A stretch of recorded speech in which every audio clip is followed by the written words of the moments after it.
That's Spot Mini. He'll be back in a little while.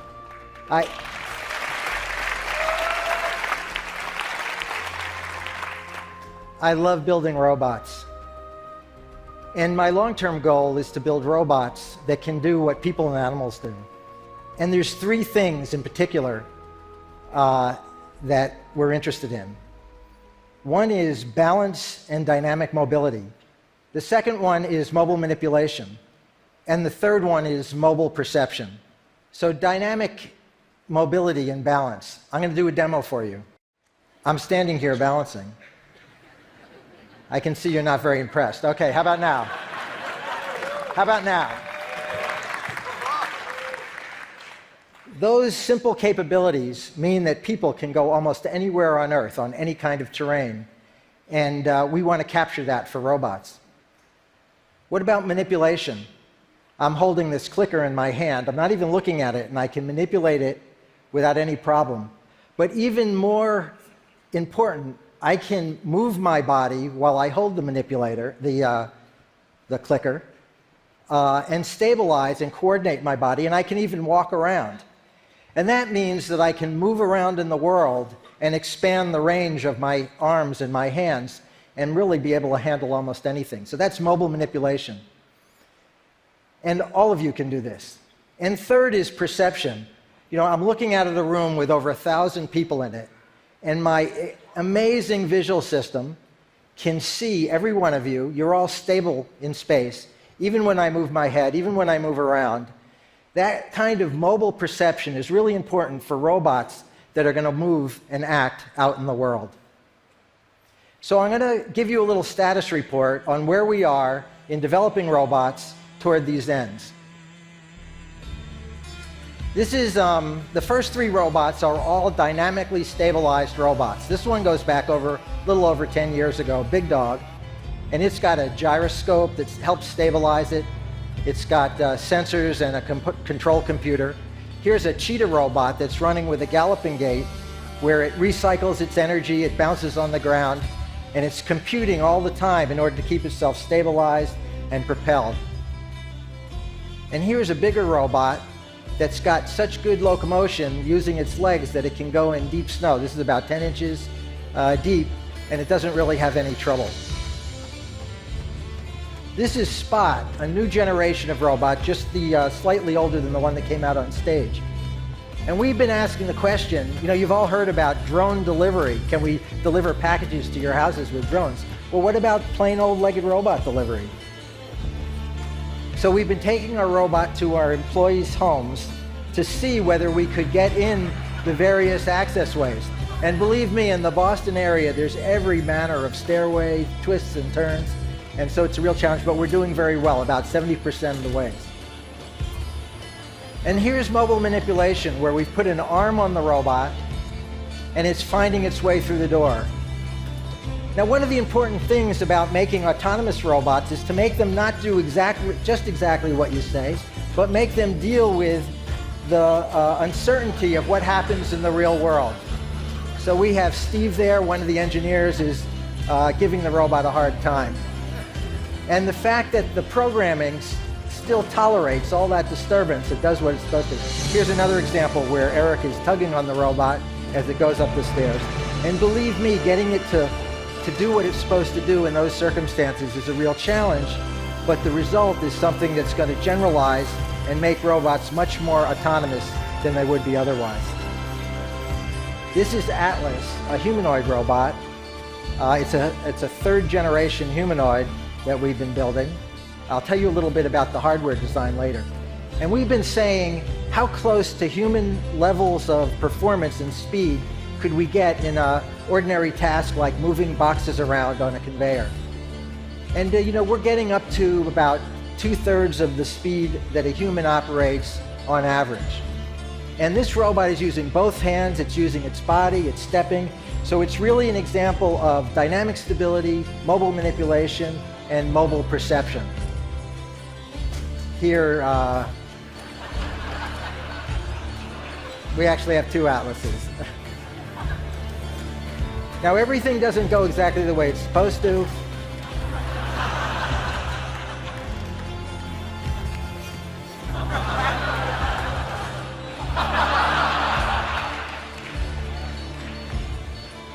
And here's our latest robot called Handle.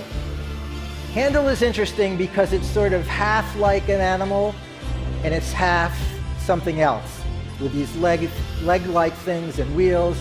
It's got its arms on in kind of a funny way. But it really does some remarkable things. It can carry 100 pounds.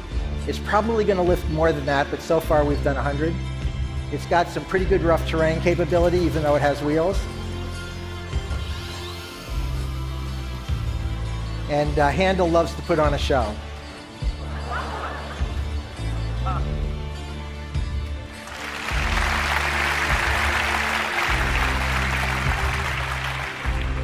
I'm going to give you a little bit of robot religion. A lot of people think that a robot is a machine where there's a computer that's telling it what to do, and the computer is listening through its sensors. But that's really only half of the story. The real story is that the computer is on one side making suggestions to the robot, and on the other side are the physics of the world. And that physics involves gravity, friction, bouncing into things. And in order to have a successful robot, my religion is that you have to do a holistic design where you're designing the software, the hardware, and the behavior all at one time, and all these parts really intermesh and cooperate with each other. And when you get the perfect design, you get a real harmony between all those parts interacting with each other. So it's half software and half hardware plus the behavior. We've done some work lately on the hardware where we tried to go, on the picture on the left is a conventional design where you have parts that are all bolted together, conductors, tubes, connectors. And on the right is a more integrated thing. It's supposed to look like an anatomy drawing. And using the miracle of 3D printing, we're starting to build parts of robots that look a lot more like the anatomy of an animal. So that's an upper leg part that has hydraulic pathways, actuators, filters, all embedded, all printed as one piece. And the whole structure is developed with the knowledge of what the loads and behavior are going to be, which is available from data recorded from robots and simulations and things like that. So it's a data-driven hardware design. And using processes like that, not only the upper leg, but some other things, we've gotten our robots to go from big, behemoth, bulky, slow, bad robots, that one on the right, weighing almost 400 pounds, down to the one in the middle, which was just in the video, weighs about 190 pounds, just a little bit more than me. And we have a new one, which is working, but I'm not going to show it to you yet, on the left, which weighs just 165 pounds with all the same strength and capability. So these things are really getting better very quickly. So it's time for Spot to come back out, and we're going to demonstrate a little bit of mobility, dexterity, and perception. So this is Seth Davis, who's my robot wrangler today, and he's giving Spot some general direction by steering it around, but all the coordination of the legs and the sensors is done by the robot's computers on board. The robot can walk with a number of different gaits. It's got a gyro, or a solid-state gyro, an IMU on board. Obviously, it's got a battery and things like that. Now, one of the cool things about a legged robot is it's omnidirectional.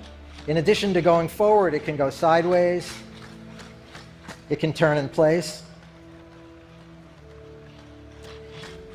And this robot's a little bit of a show-off. It loves to use its dynamic gaits, like running. And it's got one more. Now, if it really is show-off, it would be hopping on one foot, but, you know. Now, Spot has a set of cameras here, stereo cameras, and we have a feed up in the center. It's kind of dark out in the audience. But it's going to use those cameras in order to look at the terrain right in front of it while it goes over these obstacles back here. Now for this demo, Seth is steering, but the robot's doing all its own terrain planning. This is a terrain map where the data from the cameras is being developed in real time, showing the red spots, which are where it doesn't want to step, and the green spots are the good places. And here it's treating them like stepping stones.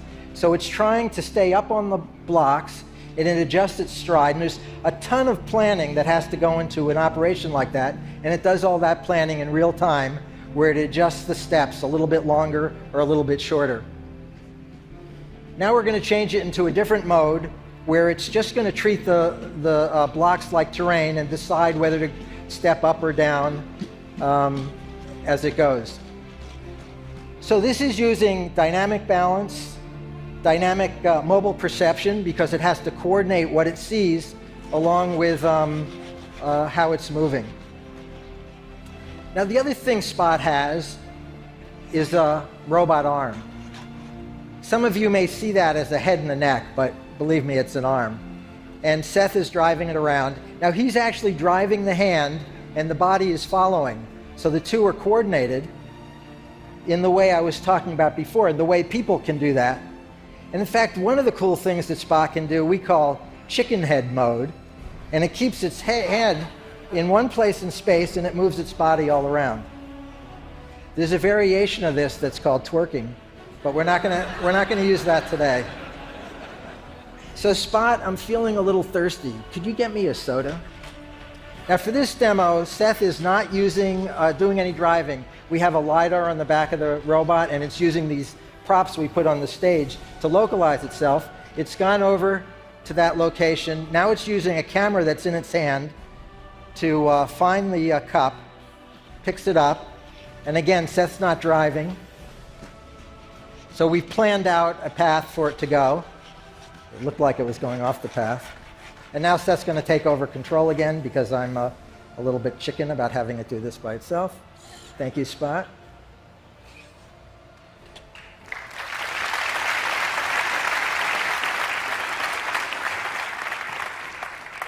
So Spot, how do you feel about having just finished your TED performance? Me too. Thank you all, and thanks to the team at Boston Dynamics who did all the hard work behind this.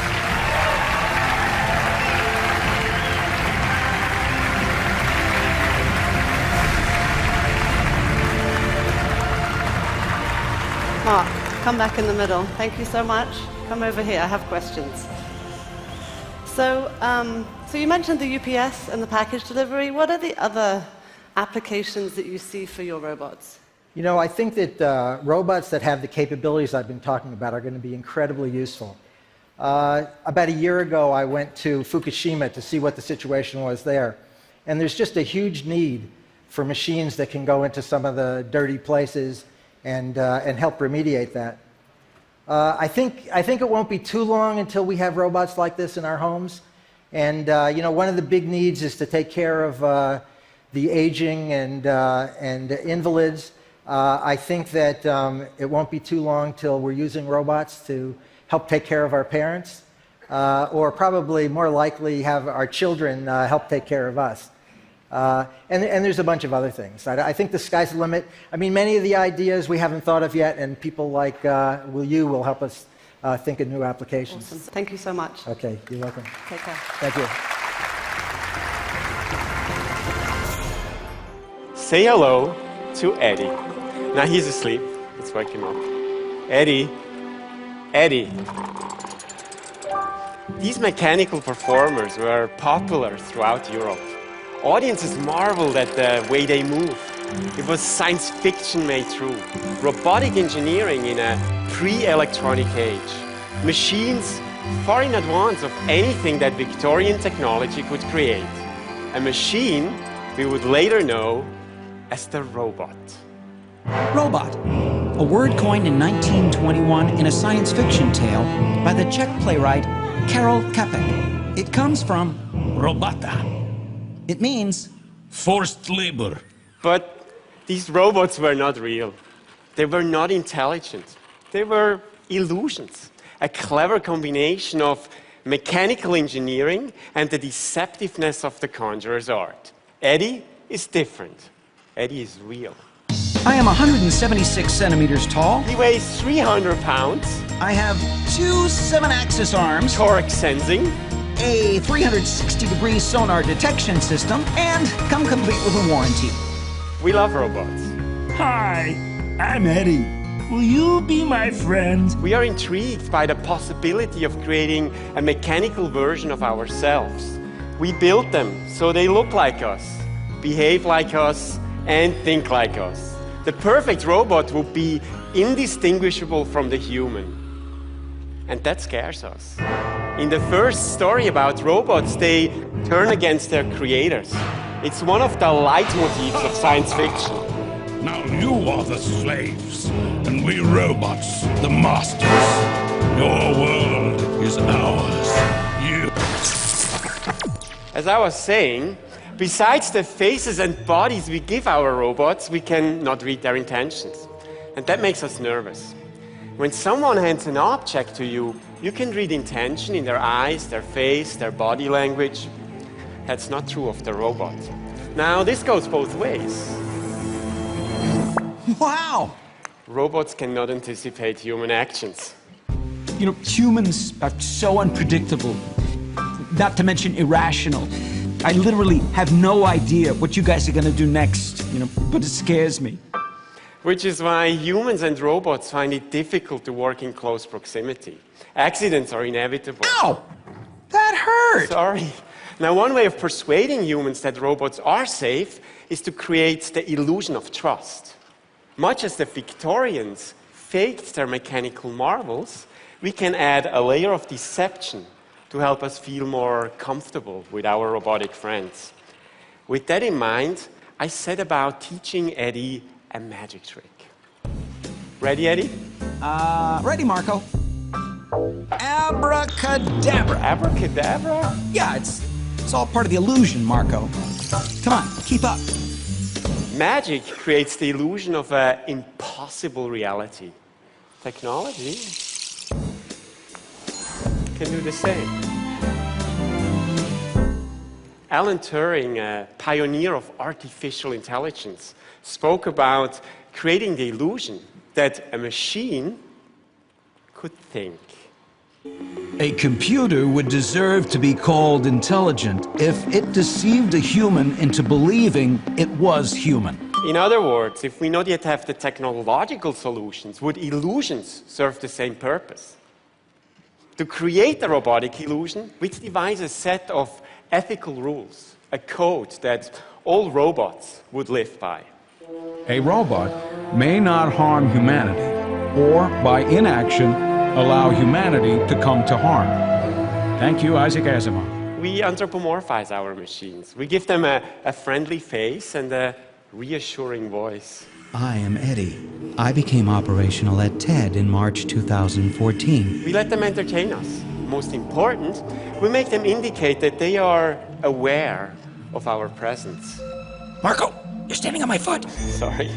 They'll be conscious of our fragile frame and move aside if we got too close. And they'll account for our unpredictability and anticipate our actions. And now, under the spell of a technological illusion, we could ignore our fears and truly interact.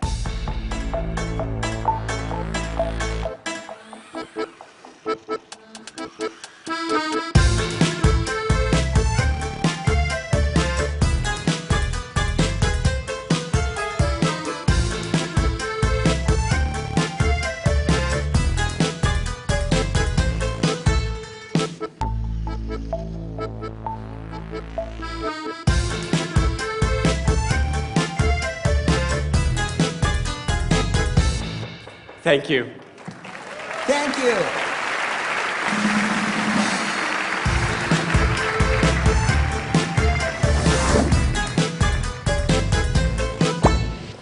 And that's it. Thank you very much. And thank you, Eddie. Thank you, Marco. The fear of losing jobs to technology has been around for a long time. Back in 1957, there was a Spencer Tracy, Katharine Hepburn movie, so you know how it ended up. Spencer Tracy brought a computer, a mainframe computer of 1957 in to help the librarians. The librarians in the company would do things like answer for the executives, what are the names of Santa's reindeers? And they would look that up. And this mainframe computer was going to help them with that job. Well, of course, a mainframe computer in 1957 wasn't much use for that job. The librarians were afraid their jobs were going to disappear. But that's not what happened, in fact. The number of jobs for librarians increased for a long time after 1957. It wasn't until the internet came into play, the web came into play, and search engines came into play that the need for librarians went down. And I think everyone from 1957 totally underestimated the level of technology we would all carry around in our hands and in our pockets today. And that, you know, we can just ask, what are the names of Santa's reindeers, and be told instantly, or anything else we want to ask. By the way, the wages for librarians went up faster than wages for other jobs in the US over that same time period, because librarians became partners of computers. Computers became tools, and they got more tools that they could use and become more effective during that time. Same thing happened in offices. Back in the old days, people used spreadsheets. Spreadsheets were spread sheets of paper, and they calculated by hand. But here was an interesting thing that came along. With the revolution around 1980 of PCs, the spreadsheet programs were tuned for office workers, not to replace office workers, but it respected office workers as being capable of being programmers. So office workers became programmers of spreadsheets. It increased their capabilities. They no longer had to do the mundane computations, but they could do something much more. Now today, we're starting to see robots in our lives. On the left there's the PackBot from iRobot. When soldiers came across roadside bombs in Iraq and Afghanistan, instead of putting on a bomb suit and going out and poking with a stick, as they used to do up until about 2002, they now send the robot out. So the robot takes over the dangerous jobs. On the right is some tugs from a company called Aethon in Pittsburgh. These are in hundreds of hospitals across the US, and they take the dirty sheets down to the laundry. They take the dirty dishes back to the kitchen. They bring the medicines up from the pharmacy. And it frees up the nurses and the nurses' aides from doing that mundane work of just mechanically pushing stuff around to spend more time with patients. And in fact, robots have become sort of ubiquitous in our lives in many ways. But I think when it comes to factory robots, people are sort of afraid, because factory robots are dangerous to be around. In order to program them, you have to understand six-dimensional vectors and quaternions, and ordinary people can't interact with them. And I think it's a sort of technology that's gone wrong. It's displaced the worker from the technology. And I think we really have to look at technologies that ordinary workers can interact with. And so I want to tell you today about Baxter, which we've been talking about. And Baxter I see as a first wave of robot that ordinary people can interact with in an industrial setting. So Baxter is up here. This is Chris Harbert from Rethink Robotics. We've got a conveyor there, and if the lighting isn't too extreme, there it is. There, so it's picked up the object off the conveyor. It's going to come bring it over here and put it down, and then it'll go back, reach for another object. The interesting thing is Baxter has some basic common sense. By the way, what's going on with the eyes? The eyes are on the screen there. The eyes look ahead where the robot's going to move, so a person that's interacting with the robot understands where it's going to reach and isn't surprised by its motions. Here, Chris took the object out of its hand, and Baxter didn't go and try and put it down. It went back and realized it had to get another one. It's got a little bit of basic common sense, goes and picks the object, and Baxter's safe to interact with. You wouldn't want to do this with a current industrial robot, but with Baxter, it doesn't hurt. It feels the force, understands that Chris is there, and doesn't push through him and hurt him. But I think the most interesting thing about Baxter is the user interface. And so Chris is going to come and grab the other arm now. And when he grabs an arm, it goes into zero force gravity compensated mode. And graphics come up on the screen. You can see some icons on the left of the screen there for what it was about its right arm. He's going to put something in its hand. He's going to bring it over here, press a button and let go of that thing in the hand. And the robot figures out, he must mean I want to put stuff down. Puts a little icon there, comes over here, and he gets the fingers to grasp together, and the robot infers, you want an object for me to pick up, puts the greeny icon there. He's going to map out an area of where the robot should pick up the object from. He just moves it around, and the robot figures out that was an area search. He didn't have to select that from a menu. And now he's going to go off and train the visual appearance of that object while we continue talking. So as we continue here, I want to tell you about what this is like in factories. These robots we're shipping every day. They go to factories around the country. This is Mildred. Mildred's a factory worker in Connecticut. She's worked on the line for over 20 years. 1 hour after she saw her first industrial robot, she had programmed it to do some tasks in the factory. She decided she really liked robots, and it was doing the simple, repetitive tasks that she had to do beforehand. Now she's got the robot doing it. When we first went out to talk to people in factories about how we could get robots to interact with them better, one of the questions we asked them was, do you want your children to work in a factory?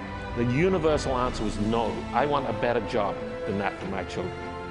And as a result of that, Mildred is very typical of today's factory workers in the US. They're older, and they're getting older and older. There aren't many young people coming into factory work. And as their tasks become more onerous on them, we need to give them tools that they can collaborate with, they can be part of the solution, so that they can continue to work and we can continue to produce in the US. And so our vision is that Mildred, who's the line worker, becomes Mildred, the robot trainer. She lifts her game like the office workers of the 1980s lifted their game of what they could do. We're not giving them tools that they have to go and study for years and years in order to use. They're tools that they can just learn how to operate in a few minutes. You know, there's two great forces that are both volitional but inevitable. That's climate change and demographics. Demographics is really going to change our world. This is the percentage of adults who are working age, and it's gone down slightly over the last 40 years. But over the next 40 years, it's going to change dramatically, even in China. The percentage of adults who are working age drops dramatically.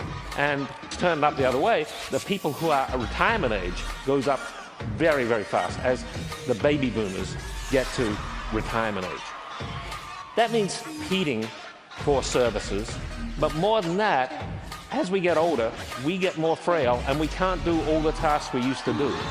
If you look at the statistics on the ages of caregivers, before our eyes, those caregivers are getting older and older. That's happening statistically right now. And as the number of people who are older, above retirement age, and getting older, as they increase, there'll be less people to take care of. I think we're really going to have robots to help us. And I don't mean robots in terms of companions. I mean robots doing the things that we normally do for ourselves, but get harder as we get older. Getting the groceries in from the car up the stairs into the kitchen. Or even, as we get very much older, driving our cars to go visit people. And I think robotics gives people a chance to have dignity as they get older by having control of the robotic solution, so they don't have to rely on people that are getting scarcer to help them. And so I really think that we're going to be spending more time with robots like Baxter and working with robots like Baxter in our daily lives, and that we will, yeah, Baxter, it's good, that we will all come to rely on robots over the next 40 years as part of our everyday lives. Thanks very much. And I remember thinking about all the reasons why that was the case, but one really struck me. Robotics had really been about interacting with things, not with people. Certainly not in a social way that would be natural for us and would really help have people accept robots into our daily lives. For me, that was the white space. That's what robots could not do yet. And so that year, I started to build this robot Kismet, the world's first social robot. So 3 years later, a lot of programming, working with other graduate students in the lab, Kismet was ready to start interacting with people. Dude, I want to show you something. This is a watch that my girlfriend gave me. Oh, hell. Yeah, look, it's got a little blue light in it too. Like, I almost lost it this week. It didn't speak language, but it didn't matter. This little robot was somehow able to tap into something deeply social within us. And with that, the promise of an entirely new way we could interact with robots. You going in? Please open the door for Tom. It's that opening.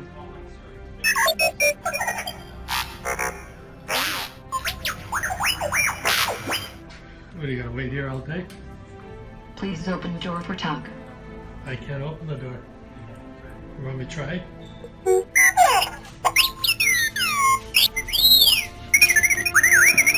don't open. Please open the door for talk. It don't open.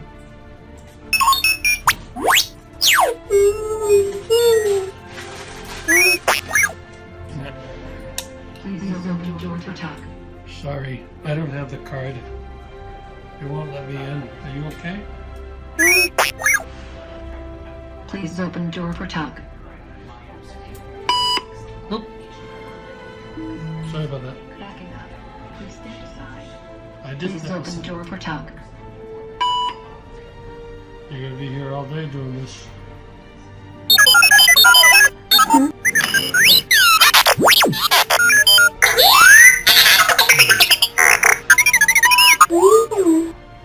Is somebody supposed to open the door for this thing?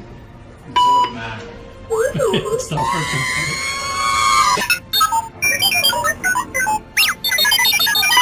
I think you're gonna be here forever. So what's your name?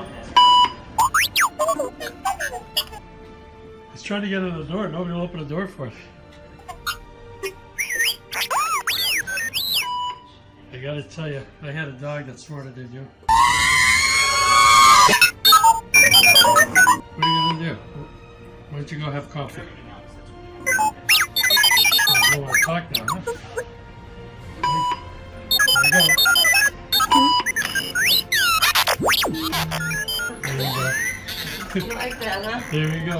Finally.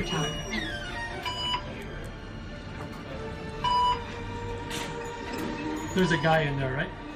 Yeah, right? A little Oompa Loompa from the chocolate factory, right? Take care. Because it's new, Leo doesn't really know what to make of it. But sort of like us, he can actually learn about it from watching Matt's reaction. Hello, Leo. Leo, this is Cookie Monster. Can you find Cookie Monster?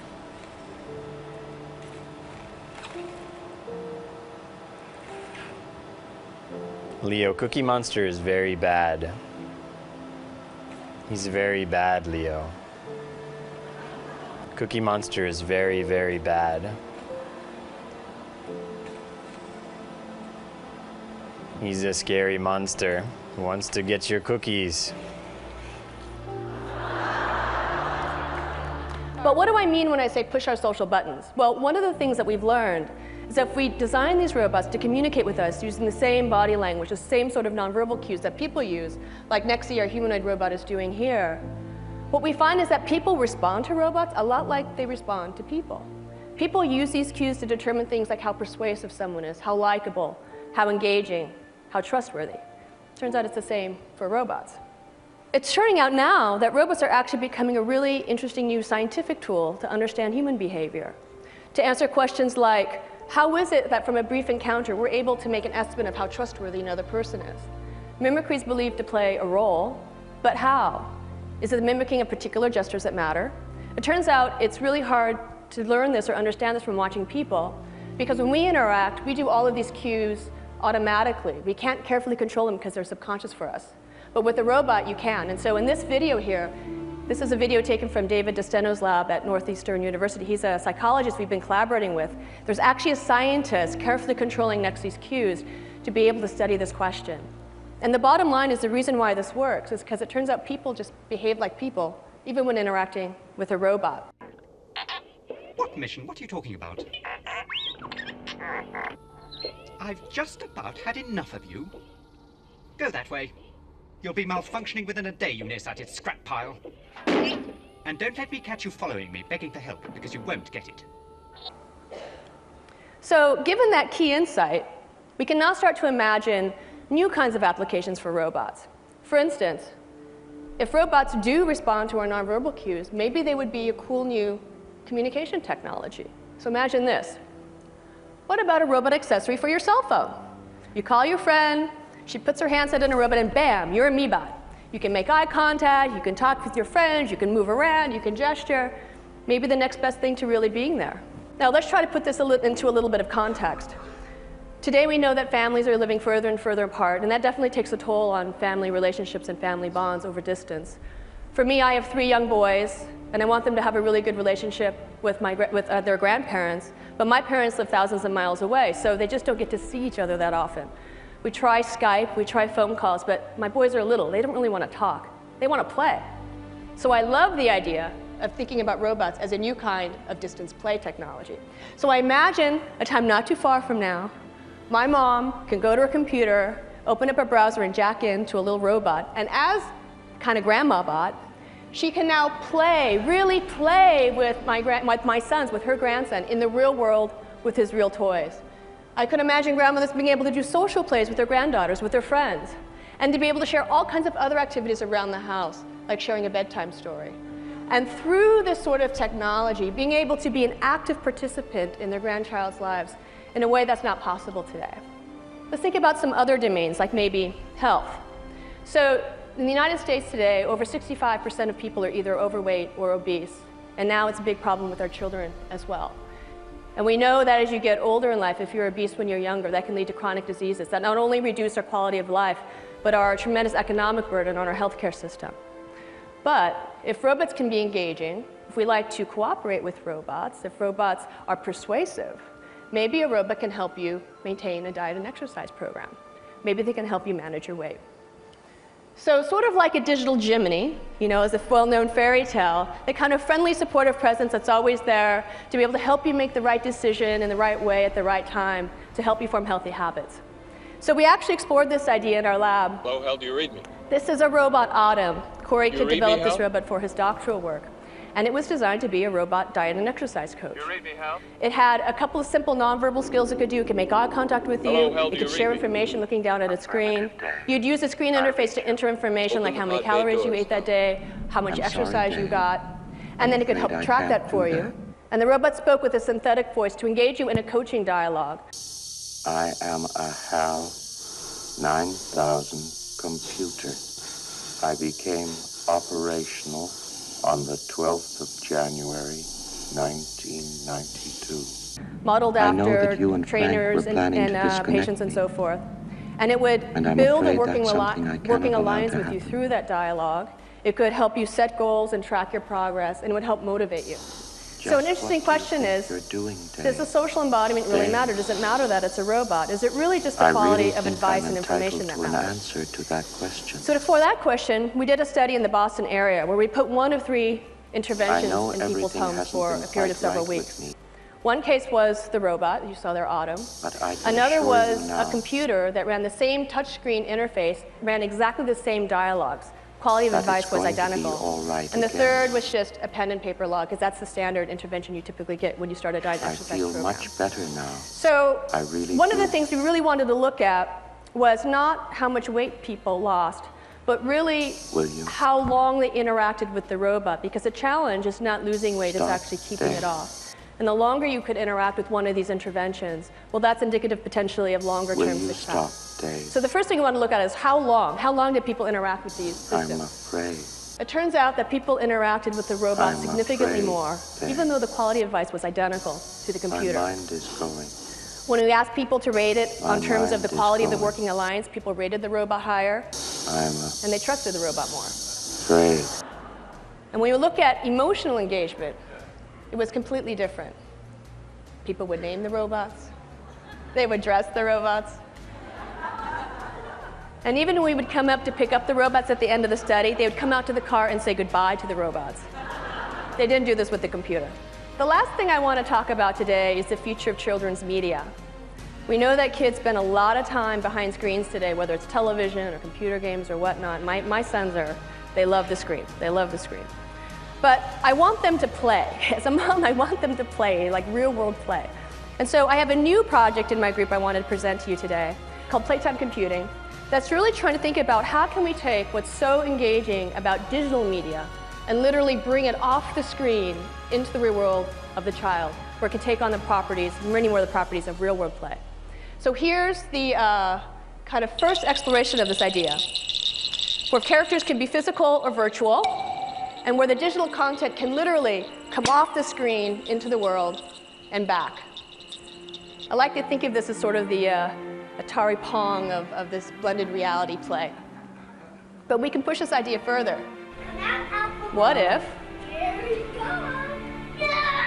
the character itself could come into your world? It turns out that kids love it when the character becomes real and enters into their world. And when it's in their world, they can relate to it and play with it in a way that's fundamentally different from how they play with it on the screen.